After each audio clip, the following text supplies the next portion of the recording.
Kauli zito kutokea kwenye kamati ya saa 72 kwenda kwa golikipa Djigui Diarra kufuatia mwenendo mzima wa nidhamu yake katika michezo kadha wa kadha ambayo amekuwa anaionyesha golikipa huyu Djigui Diarra anapokuwa uwanjani. Sasa ni adhabu gani ambayo golikipa huyu Djigui Diarra ameweza kupewa kutoka kwenye kamati ya saa 72 kuhusiana na nidhamu yake ambayo anaonyesha katika michezo mbalimbali ya ligi kuu ya NBC Tanzania Bara? Undani wa taarifa hii tutakuja kukusogezea moja kwa moja kupitia hapa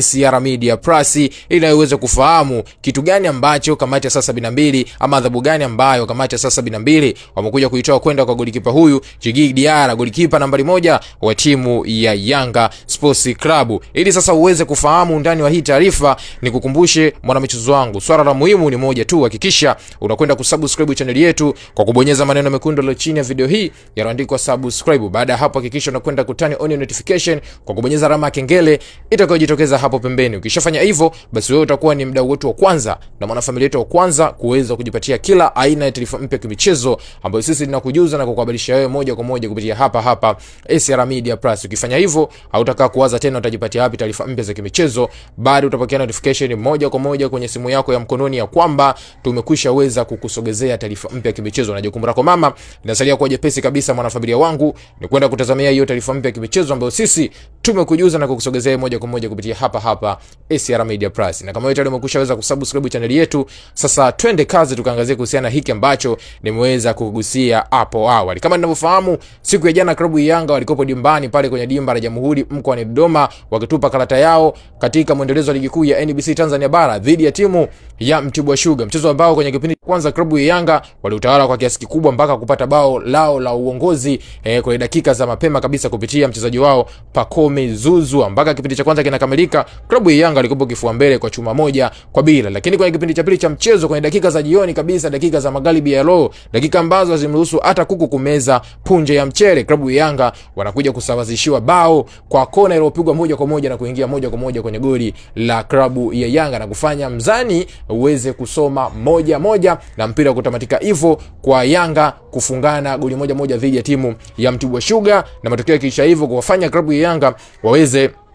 kuondoka na alama moja kwenye mchezo muhimu wa ligi kuu ya NBC Tanzania Bara. Sasa mara baada ya mchezo kuweza kutamatika, kulikuwa kuna matukio mbalimbali yakimuonyesha golikipa wa klabu Yanga Djigui Diarra akiwa mkali mno kumfuata mwamuzi wa mchezo, akienda kumfokea vikali kufuatia kile ambacho anakiamini pengine kwenye ile kona ambayo ilipigwa